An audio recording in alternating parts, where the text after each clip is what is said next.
There was a time when if you wanted to travel from southwest Florida to southeast Florida by car, your options were limited. You'd probably end up taking the Tamiami Trail, a road that literally meant to Miami. But around the 1950s, people thought, well, there must be a better way. So they started planning one, and then they built one. This is the tale of Alligator Alley.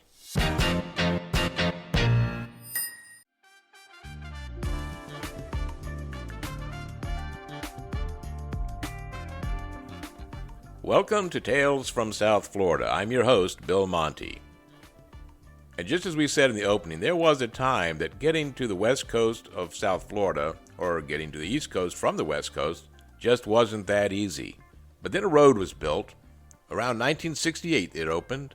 It was called Alligator Alley. Now the name, while it became kind of a touristy, hey, that's kind of cool name, a little bit later on, actually was meant as a term of derision. When it was originally planned, people thought the only thing going down that road will be alligators, not cars.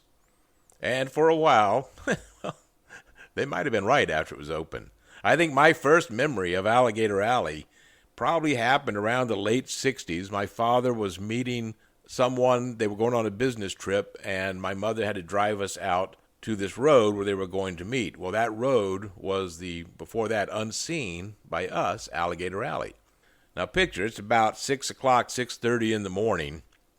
I remember it was rather chilly that morning, and the road was shrouded in fog, like the opening scene of a Stephen King movie or something. Everything was very gray. And I looked down that road thinking, well, what could be down there?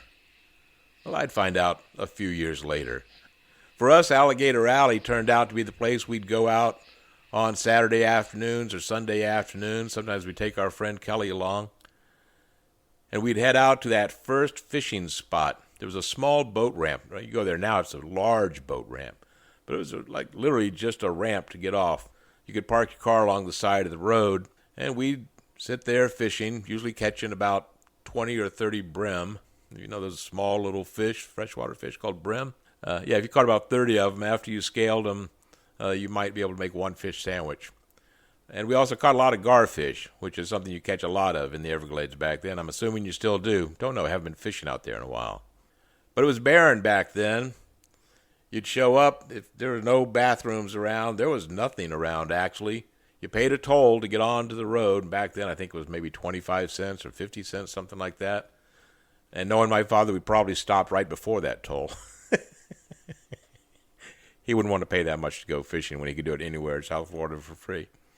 Yeah, those were some great afternoons that were spent there, but the road itself and what lay beyond it, we wouldn't know for a couple of years. But when we did start taking it, I have to say it almost lived up to that Stephen King movie kind of feel, especially at night. It was a 2-lane road. Truckers took it, people in cars took it, people in speeding cars took it. Everyone, it seemed, wanted to get off there as fast as possible, so they were driving as fast as possible. Passing cars when it wasn't safe. A lot of accidents back then. And when that road got shut down, you were stuck until it was cleared out. It was a dangerous road.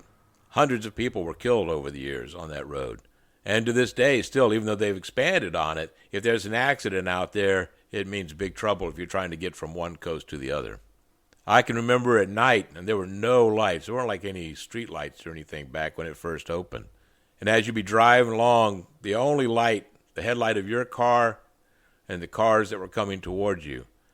And you'd hear this constant thump, thump, thump. Well, those were snakes that we were running over. If you heard a big thump, which luckily we never did, it might be an alligator, might have been a Florida panther, might have been some other form of wildlife. Those were scary times on that road. But again, if you wanted to get to the west coast from over here quickly, that was the way to do it. Now, we didn't do that often. And even sometimes when we would go to Tampa, like to Busch Gardens or someplace like that, or with my father on a business trip, he'd usually drive up to the Palm Beach area, then cut across on 60. We'd go through Clewiston, eat at the Old South Barbecue. Anyone remember the Old South Barbecue? But when I started driving and needed to get over there for business or for pleasure, I always took Alligator Alley. And no one was happier than me when they expanded it into a 4-lane road. It was officially part of I-75 then. That's the road that runs some 1,800 miles from the Miami area to the Canadian border. That stretch on Alligator Alley, that can prove to be one of the most beautiful in the state of Florida. I reckon that and the trip down to the Keys on A1A are probably the best way to see old Florida the way it might have been a very long time ago. Motorists can gaze at the Everglades stretching to the horizon on either side, and back in the day, undisturbed by towns, buildings, or billboards. Quite a few billboards now. There's a casino out there somewhere I've never been. A big rest area, gas station. So even that pristine, old, natural part of the Everglades that you could view from Alligator Alley once upon a time is also starting to vanish now. And I imagine soon, with the way that everything goes here, the way we can't wait to pave over a piece of nature to put up another building or a road, probably won't be long before everything that made it unique and wonderful will go away. Back in those days, though, when it first opened, you might see thick black clouds of mosquitoes. The mating love bugs would cover your car. Black crows would sit atop fences. White egrets and herons soared lazily over the water and the grass. And occasionally you would see that alligator that the road was so famously named for. When there's a brush fire, even today it can cause the road to be shut down, but back then it had to be. Those deep canals on either side, where you used to see the occasional alligator sunning on the side of the road, those are pretty much gone now. Because of all the wildlife that was being killed and the people that were being injured or killed when they hit the wildlife, they put up fences. So for the most part now, the wildlife was kept on their side of the road and we have ours. When they made it a 4-lane road, they created underpasses for ways for water and the animals to get safely across the road. Yeah, Alligator Alley has undergone many changes. You know, when the project was first announced, the state wanted to call it the Everglades Parkway. Kind of generic. Other people wanted to call it Swamp Pike, Alligator Lane, and finally Alligator Alley, which was the name that stuck. In 1993, however, the road officially lost the Alligator Alley name and just became part of I-75. But not to those of us who remember when. I'll be right back. Friends, I have some exciting news for you. Cirque du Soleil Echo Under the Big Top is coming to Gulfstream Park from February 22nd to April 21st. And Tales from South Florida, we're the official podcast for this engagement. That means we're going to be able to offer you special price tickets just for our listeners, information about how you can save even more with groups of 10 or more, and we're going to be giving away a pair of tickets. All you need to do to be entered to win is write to me at talesfromsouthflorida@gmail.com. And be sure to put in the body of the letter, I want to go to the Cirque.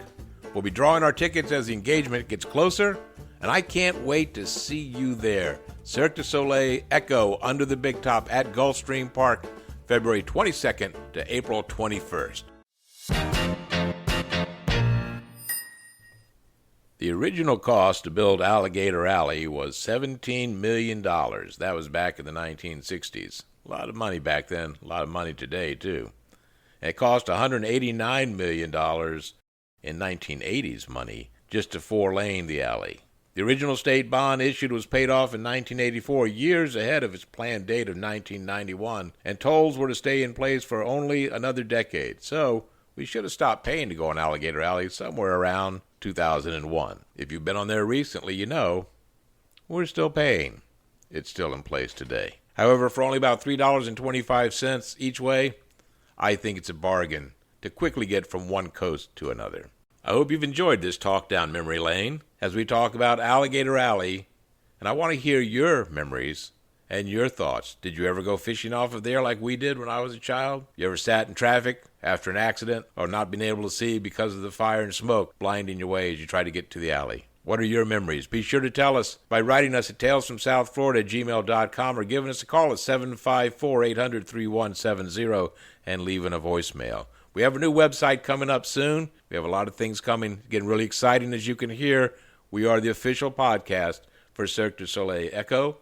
I'd like to do some shout-outs also to everyone who has supported us. We're only about a week and a half to 2 weeks into this new podcast, and the support has just been tremendous. A special shout-out to Susan Correa, Matt Leibowitz, and Jeff Wolf for all of their support and help in getting the word out. Please tell your friends and neighbors about us, and be sure to join us on our Facebook page where we're having even more fun, Tales from South Florida on Facebook.